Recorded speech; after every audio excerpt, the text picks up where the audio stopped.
Perkenalkan, nama saya Ahmad Zulfa Effendi, NIM 43010190122. Di sini saya akan menyampaikan sedikit pidato mengenai perkembangan komunikasi interpersonal.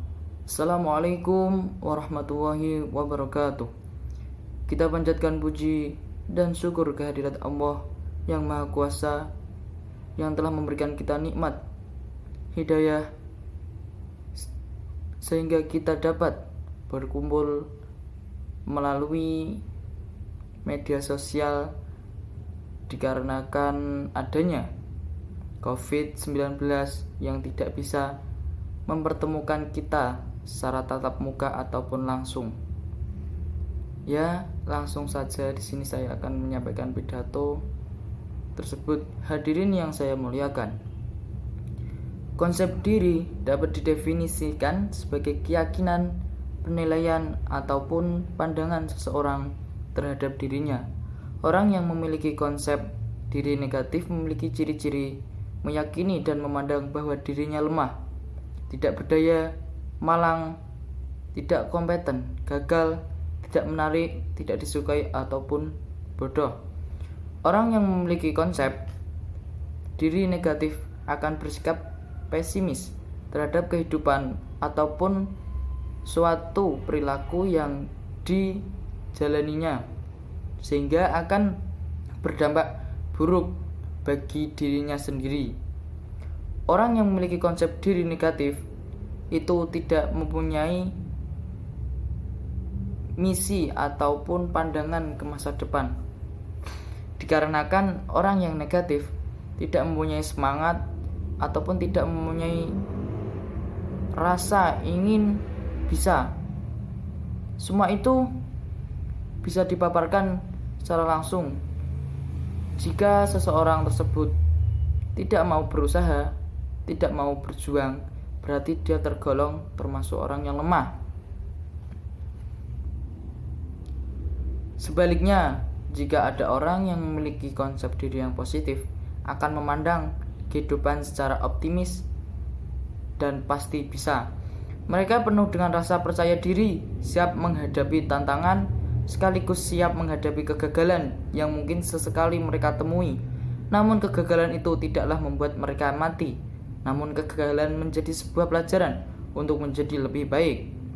Dalam hal ini, saya ingin menekankan dengan sebuah pertanyaan, bukankah sebagai manusia yang diciptakan Tuhan Yang Maha Esa, Yang Maha Kuasa, kita seharusnya memanfaatkan segala kelebihan yang diberikan olehnya? Hadirin yang saya hormati, adapun faktor-faktor yang mempengaruhi konsep diri adalah sebagai berikut. Kegagalan. Nomor 1, kegagalan. Kegagalan yang terus-menerus yang dialami seseorang akan menimbulkan rasa kurang keyakinan terhadap dirinya, akan memberikan dampak yang berbeda, sehingga dia memiliki rasa atau keyakinan yang terus menurun dan tidak mempunyai semangat juang. Sebenarnya kegagalan adalah awal dari sebuah kesuksesan.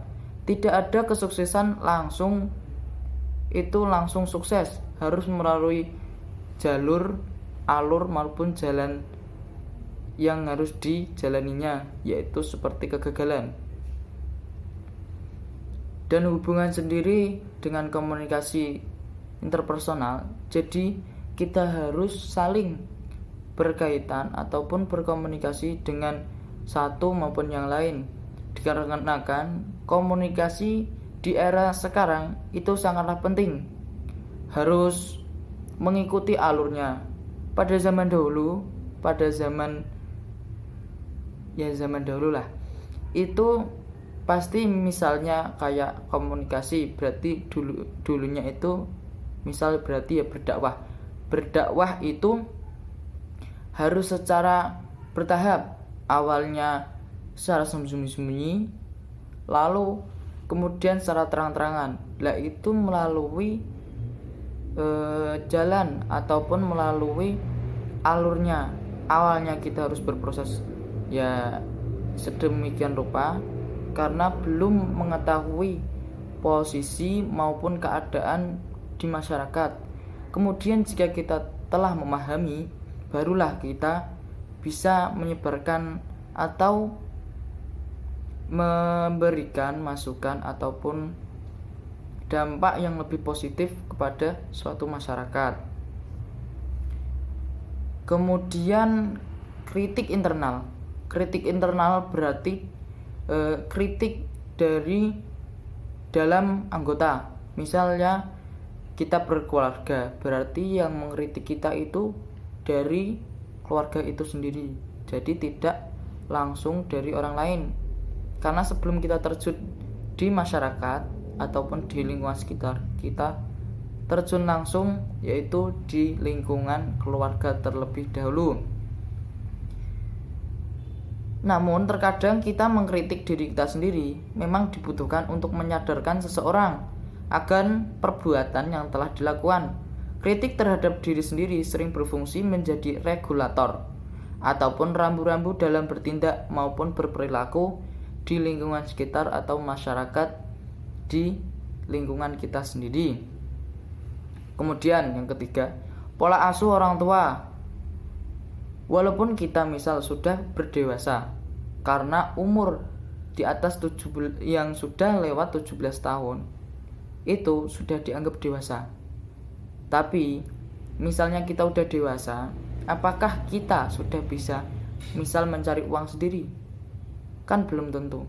Lah itu berarti kita masih menjadi tanggungan kedua orang tua. Jadi orang tua pun harus tetap mengatur kita, dan sebagai anaknya harus patuh pada orang tua. Jadi itu keterkaitan antara komunikasi satu dengan yang lainnya, harus saling berkaitan dan berhubungan.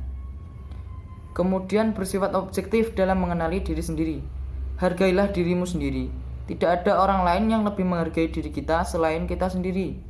Jikalau kita tidak bisa menghargai diri sendiri, tidak dapat melihat kebaikan yang ada pada diri sendiri, tidak mampu memandang hal-hal yang baik maupun positif terhadap diri sendiri, bagaimana kita bisa menghargai orang lain?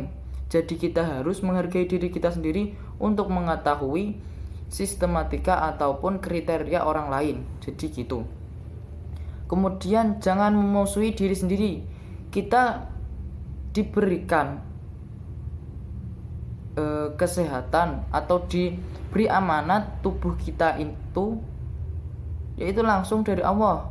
Kita diberi kepercayaan bahwa kita bisa menjaga tubuh kita. Kita bisa mengatur, kita mau ke sini, ke situ, kemanapun kita harus mempunyai aturan. Itu termasuk mengontrol diri sendiri agar bisa berbuat positif ataupun baik dan menghindari perbuatan yang negatif.